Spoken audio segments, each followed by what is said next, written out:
उत्तर प्रदेश में आजकल जो सबसे ज़्यादा चर्चित हो रहे मंत्री अरविंद शर्मा, उन्हें जब भेजा गया था उत्तर प्रदेश से, तो वो एक पूर्व नौकरशाह है।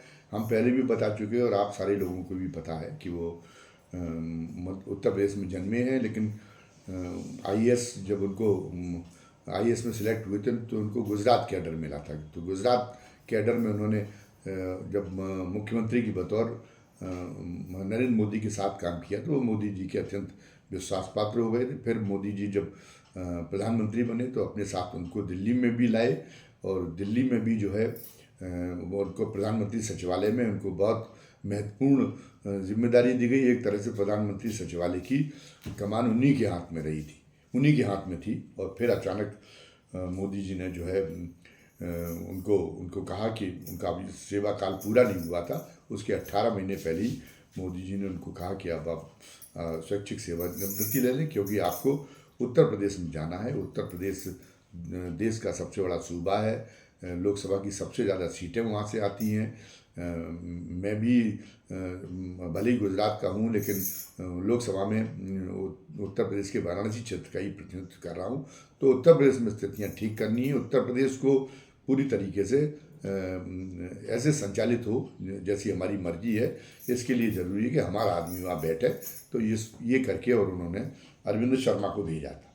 तो जब अरविंद शर्मा जो है भेजे गए थे तो ऐसा प्रचारित हुआ था कि जैसे उनके पास अलाउद्दीन का चिराग रहा हो। जब प्रधानमंत्री सचिवालय में वो रहे तो उनके पास में कोई वो हर समस्या का हल कर देते हो। हालांकि समस्याएं तो ऐसा तो कुछ ऐसा तो विवरण मिलता नहीं है कि जहाँ पे प्रधानमंत्री कार्यालय के में वो रहे हों और बड़ी जो केंद्र सरकार के सामने बड़ी कोई चुनौतीपूर्ण समस्याएं नहीं हो, उनके निदान में उनका कोई ऐसा योगदान रहा हो, कोई बड़ा जादुई योगदान रहा हो, ऐसा विवरण तो नहीं मिलता। लेकिन प्रचारित इसी तरीके से किया गया था कि उन्होंने प्रधानमंत्री कार्यालय में रहकर बहुत ज़्यादा झंडे गाड़े हैं, इसीलिए उन पर विश्वास करके और उन्हें उत्तर प्रदेश को संभालने के लिए नरेंद्र मोदी जी ने उनको यहाँ भिजवाया है। अच्छा, अब अरविंद शर्मा जब स्काई लैब की तरह उत्तर प्रदेश में गिराए गए तो उनका रुतबा और रुआब स्वाभाविक तौर पे अलग ही था, क्योंकि इतने सारे प्रचार थे। खुद प्रधानमंत्री ही अरविंद शर्मा का रूप धर के आ रहे ऐसा लग रहा था, तो इसलिए लाजमी था कि उत्तर प्रदेश के दिग्गजों की सिटी पिट्टी गुम हो जाती। और इसलिए जो है प्रदेश के जितने मठाधीश थे, चाहे वो नौकरशाही के हों और चाहे वो भारतीय जनता पार्टी के दिग्गज हों, सब के सब उनको अपना चेहरा दिखाने के लिए उनमें सब में होड़ मच गई थी जब वो लखनऊ आए थे। लेकिन इन सारी बातों से योगी जी जो है बहुत चढ़ गए, क्योंकि योगी जी का तो सपना कुछ ऊंचा ही, उनकी महत्वाकांक्षाएं बहुत ऊंची हैं और वो चाहते थे कि पहले उत्तर प्रदेश में निर्द्वंद रहकर उन्हें काम करने का अवसर मिले, और इसमें जो है उसके बाद में इसलिए मतलब यहाँ से वो इतनी लोकप्रियता की इतनी ऊंचाई पे चढ़ जाएं कि उसके बाद में वो अपने देश का के पूरे देश की कमान संभालने का ख्वाब भी, पूरी देश की कमान अपनी मुट्ठी में लेने का ख्वाब भी पूरा कर सकें। तो ये तो उसमें एक बड़ी अड़ंगेबाजी थी। उनको सब साफ समझ में आ गया कि अरविंद शर्मा को जिस प्रचार के साथ में भेजा गया है, तो अरविंद शर्मा को अगर हमने एकदम सरेंडर कर दिया तो ये तो मतलब नहीं, हमारे तो पर कतर जाएंगे पहली स्टेज पर ही। अभी तो उत्तर प्रदेश में हमारी जो है निर्द्वंद रूप से हम सबसे बड़े कद के नेता के रूप में जो स्थापित हो रहे हैं, वो उसमें तो एक बड़ी उस मतलब वो जो है वो तो टूट जाएगा पूरा हमारा जो एक बना हुआ है। और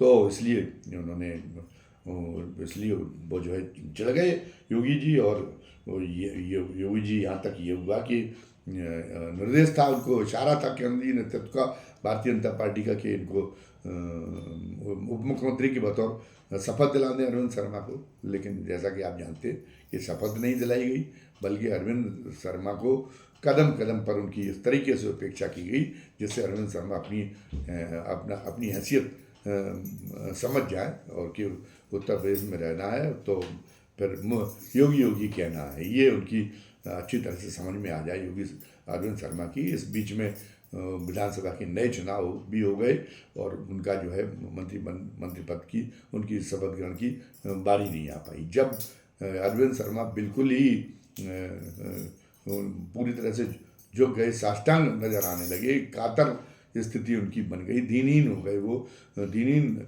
अपने आप को प्रदर्शित करने के लगे योगी जी के सामने। तो तब योगी जी ने उनको बनने के बाद में जब नए सिरे से जब उनकी दोबारा सरकार की शपथ ग्रहण हुई, तब अपने साथ में उनको शपथ दिलवाई, और वो भी जो है उप मुख्यमंत्री के बतौर नहीं, वो भी एक साधारण मंत्री के बतौर दिलवाई। अलबत्ता उस समय पर योगी जी ने केंद्र की ये बात मान ली कि उनको कुछ महत्वपूर्ण विभागों की जिम्मेदारियां सौंपी जाएं, जिनमें नगर ऊर्जा और नगर विकास विभाग ये जो है ये शामिल थे। तो ऊर्जा विभाग की वैसे भी ऊर्जा विभाग की हालत तो शुरू से ही बहुत बदहाल रही है, बहुत ज़्यादा बदनाम ये विभाग रहा, भ्रष्टाचार के लिए भी, काहिली के लिए भी, ये सारी चीज़ों के लिए इसके ऊर्जा विभाग के इंजीनियर, जो बिजली विभाग के इंजीनियर हैं, वो बहुत ज़्यादा वैसे भी बदनाम रहे। तो अब उन्हें सुधारने के लिए अरविंद शर्मा को अपनी चमत्कारिक कौशल का प्रदर्शन करना था। लेकिन अगर हम निगाह घुमाएं, आज वो तमाम बातें कह रहे हैं, लेकिन अगर हम निगाह डालें जो पिछले उनका अभी तक 3 वर्ष का जो कार्यकाल रहा है, तो उसमें कहीं ऐसा नज़र नहीं आया कि उन्होंने बिजली विभाग में उनका कहीं कोई ऐसा हस्तक्षेप रहा हो जिससे जो बिजली विभाग की स्थितियों में आमूलचूल परिवर्तन लाने वाला हो। कोई उन्होंने तंत्र विकसित नहीं किया जिससे बिजली विभाग के जो लोगों की शिकायतें हैं वो उनका निवारण हो सके। कोई ऐसा दृष्टांत नहीं है कि उन्होंने इस दिशा में कोई तजवीज़ की हो और उसको जो है उसमें उनकी तजवीज़ मंजूर न करके उसमें अड़ंगा डाला हो गया, ऐसा कोई दृष्टांत नहीं है। अगर वो ये अपने आप को साबित करते हैं कि वो जो चाहते हैं बिजली विभाग में सुधार करना, तो वो जो है इसलिए नहीं कर पा रहे क्योंकि उनकी बात मानी नहीं जा रही। तो ये भी बात तो पता चले कि आपने बात की क्या है जो आपकी बात नहीं मानी गई, जिससे बिजली विभाग की स्थितियाँ सुधर सकती हैं। वे चाहते तो अपने कार्यालय में उपभोक्ताओं की सुनवाई के लिए एक अधिकारी बैठा सकते थे अलग से, क्योंकि शिकायत तो यही कि वो जो है वो बिजली विभाग के इंजीनियर उपभोक्ताओं की कुछ सुनते नहीं है। तार टूटा है तो टूटा है, ट्रांसफार्मर फूक गया तो फूक गया, वो मतलब उनकी शिकायतों पे, लोगों की शिकायतों पे गौर नहीं करते, CUG नंबर नहीं उठाते। तो उनको चाहिए था कि अपना जो मंत्री के रूप में जो उनका कार्यालय है वहाँ पे एक अधिकारियों की एक टीम बिठा देते जो और लोगों से कहते कि अगर आपकी सुनवाई नहीं हो रही है ज़िले में या जहाँ पर आप हैं वहाँ नहीं हो रही है, तो आप सीधे फ़ोन कर दें हमको कि आप हमारे एक आदमी का बिजली का बिल बकाया था और हमारी पूरे गांव की बिजली काट दी गई है। सीधे आप हमारे कार्यालय को फ़ोन कर सकते हैं और फिर जो है लोगों के पास में फ़ोन आते और आप 1-2 मामले में कार्रवाई करते तो एक दृष्टांत बन जाता। और उसके बाद में था कि बहुत हद तक ये दूर हो जाती। आपको CUG नंबर चेक करवाना चाहिए था, जैसे मुख्यमंत्री कार्यालय से DM और SP की कई बार देखा गया कि ये लोग समय पे दफ्तर पहुंचते हैं कि नहीं पहुंचते, तो उनके अचानक जो है मुख्यमंत्री कार्यालय से उनको फ़ोन कराया जाता था उनके कार्यालयों में कि पहुंचे कि नहीं पहुंचे। तो इसी तरीके से था कि CUG का पर जो JEE के हैं कुछ ज़िलों में वो JEE के CUG नंबरों पे फ़ोन कराए जाते, देखते कि वो फ़ोन अटेंड करते कि नहीं करते, वो ज्ञात ना होता उनको। ऐसे नंबर अपने कार्यालय में वो उनकी व्यवस्था करते ऐसे नंबरों की जो उजागर नहीं होते और उनके माध्यम से कराते। और जहाँ पर CUG नंबर नहीं उठा किसी JEE का और AE का, तो वहाँ उसको सस्पेंड करते। तो एक खौफ होता, तो फिर JEE और AE उठा दे लेते। ऐसा भी उन्होंने कोई काम नहीं किया, मतलब उन्होंने कोई काम ही नहीं किया जिससे इंजीनियर दुखी हों। आज वो चाहे जितना मतलब ये राग अलाप है कि मेरी बात नहीं सुन रहे, लेकिन सही बात तो ये कि उन्होंने कभी कोई काम नहीं किया। जैसे बिजली विभाग के सारे कामों में सरेआम भ्रष्टाचार होता है। बिजली खंभे कितने लगते हैं, पेमेंट कितने का ले लिया जाता है। तो उनको चाहिए था नहीं कि उसकी भी एक टीम की व्यवस्था करते हैं मुख्यालय स्तर पर, और वो टीम जो है रैंडम मतलब पहुंचती किसी ज़िले में मौके पर, वहाँ जाके देखती कि ये काम कैसा करा रहे। तो भ्रष्टाचार पर भी अंकुश होता। ट्रांसफार्मर जो बिजली विभाग की स्टोर है वहाँ पे ट्रांसफार्मर चेक कराते कि उनकी क्वालिटी क्या है और कितने ट्रांसफार्मर जो है बिना उसके पैसे लेके किसी को बिना बारी के दे दी गई, और जो ट्रांसफार्मर देने में गड़बड़ी बरती जाती वो भी सामने आ जाता। तो ऐसा ये कहने का मतलब ये है कि उन्होंने कोई ऐसा काम नहीं किया जिससे बिजली विभाग के अधिकारी दुखी हों, लेकिन फिर भी वो ये मतलब उन्होंने एक राग अलापा, चलिए फिर भी हम मान लेते कि नहीं, वो जो है उन्होंने बड़ा गोपनीय तौर से उन्होंने किया होगा प्रयास, उसकी जानकारी नहीं दी गई, जानकारी सार्वजनिक नहीं हो पाई होगी, तो मतलब उन्होंने प्रयास किया होगा, लेकिन अधिकारी उनको उनकी नहीं मान रहे होंगे। तो अधिकारी नहीं मान रहे होंगे तो उनको विभाग की अपनी बैठक बुलानी चाहिए थी, विभाग की बैठक बुला के अधिकारियों को टाइट करना चाहिए था। तमाम सारे मंत्री विभाग की बैठक करते रहते, लेकिन सबको ये पता है कि मंत्रिमंडल का पार्टी का एक अनुशासन है, और उस अनुशासन के तहत ये है कि अब कोई अचानक लीक कर दे कोई उसमें बैठक में मौजूद कोई अधिकारी, वो बात अलग है, वरना ये होता है कि प्राय ऐसी बैठकें होती है, उसमें परंपरा ये है, उस अनुशासन के डर से कोई मंत्री ये साहस नहीं करता कि हम बैठक बुला रहे हैं जिसमें हम जो है इशारे से मुख्यमंत्री पर आरोप लगाने वाली है, और उस बैठक में हम एक कैमरामैन की व्यवस्था करके रखें, वो बाकायदा रिकॉर्ड करें और फिर हम उसको जो है वायरल करवाएं। ये तो कहीं काम नहीं करता। इसका मतलब आपको कहीं से ऐसी सह मिली हुई थी स्पष्ट रूप से कि जिससे आपने उस अनुशासन का आपको डर नहीं रहा, अनुशासन की परवाह नहीं की। और जी तो अब केंद्र सरकार में ऐसा करके बताते, बहुत सारे मंत्री ऐसे हैं जिनके जो अपने विभाग में कुछ नहीं, अरे रेल मंत्री हैं, रेल परियोजना का उद्घाटन हो रहा है और पता चला कि रेल मंत्री नदारत में, सारे छोटी से छोटी रेलवे के काम का उद्घाटन प्रधानमंत्री जी करते, तो वहाँ के मंत्रियों को भी अपनी शिकायत है, उनको भी उपेक्षा की अनुभूति हो रही होगी, तो वो एक दिन अधिकारियों की बैठक बुला के ये कहें कि ये नहीं चलेगा, क्या के देख रही है, तो वहाँ तो फिर अनुशासन का सवाल हो जाएगा। तमाम सारी वहाँ पे निरंकुशतावादी काम होते हैं, लेकिन वहाँ तो आप नहीं कह सकते। तो कहने का मतलब है पार्टी का भी एक अनुशासन है। पार्टी में भी ये कहा जाता कि भारतीय जनता पार्टी के अंदर भी सभी पार्टियों की तरह ये कहा जाता कि अगर आपस में आपकी कोई शिकायत है तो उस शिकायत को आप जो है पार्टी फोरम पर उठाएं, न कि आप उसको सार्वजनिक करें, आप मीडिया के बीच में उसको ले जाएं, लोगों के बीच में ले जाएं। तो ऐसा क्या हुआ कि वैसे तो वो तो बहुत शालीन मंत्री माने जाते हैं अरविंद शर्मा, हम ये भी नहीं कह सकते, बड़े श्रेष्ठ और सौम्य माने जाते कि उन्होंने स्वेच्छा से ऐसा किया होगा। लेकिन अब जहाँ उनकी स्वामी भक्ति है तो अब तो ये साफ नज़र आ रहा है कि उनकी हुक्मदुली करना उनके बस में नहीं था, इसलिए उन्होंने जो उनकी प्रकृति है, जो उनका स्वभाव है, उसके विपरीत जाके उन्होंने एक उच्छृंखलता टाइप की एक दिखाई इसमें, जो उन्होंने ये कर दिया। फिर उसके बाद में क्या हुआ कि अगले दिन ये इतनी बैठक हो गई, इसके बाद फिर भी मुख्यमंत्री ने उसके समानांतर बैठक की, और फिर मुख्यमंत्री ने भी एक तरह से ये कह के ये बैठक करके ये इस स्थिति को साफ करने की कोशिश की कि अगर बिजली विभाग के अधिकारी गड़बड़ी कर रहे हैं तो ऐसा, तो उसके पीछे उनकी कोई सह नहीं है, मतलब वो नहीं चाहते कि गड़बड़ी हो, वो उनका कोई अरविंद शर्मा को बदनाम कराने का कोई षड्यंत्र नहीं है। अगर बदमाशी कर रहे तो उन्होंने भी अधिकारियों से यही कहा कि नहीं, बिजली की स्थितियाँ ठीक होनी चाहिए, और उन्होंने अरविंद शर्मा की बात की, तायद की कि अगर ऐसा नहीं होगा, आप लोगों से बार बार कहा जा रहा तो आप दंडित होंगे। तो मुख्यमंत्री ने अपनी सफाई के लिए मुख्यमंत्री ने भी बैठक कर दी, और एक तरह से ये कर दिया कि उसमें भी ये नहीं था कि अरविंद शर्मा को कोई चेतावनी देने का प्रयास मुख्यमंत्री ने किया हो, या अरविंद शर्मा की कथनी का किसी तरह से प्रतिवाद करने की कोशिश की हो, ऐसा नहीं था। बल्कि उन्होंने अरविंद शर्मा को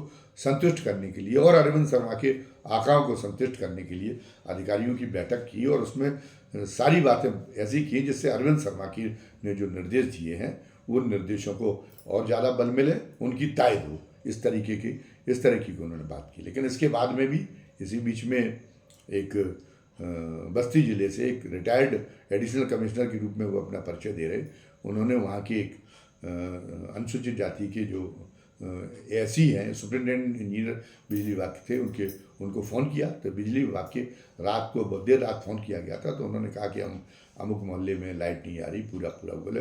वहाँ उनका संवाद हुआ और बिजली विभाग एसी ने ये कहा, कोई एसी ने पूरी बातचीत का जो अरविंद शर्मा ने जो अपने एक्स अकाउंट पे जो उसको वायरल किया है, तो उसका ऑडियो सुनने के बाद ऐसा लगता नहीं कि उसने कोई उनके एडिशनल कमिश्नर साहब के साथ में बेअदबी कही। उसने एक व्यवस्था की बात कही। बात तो सही है कि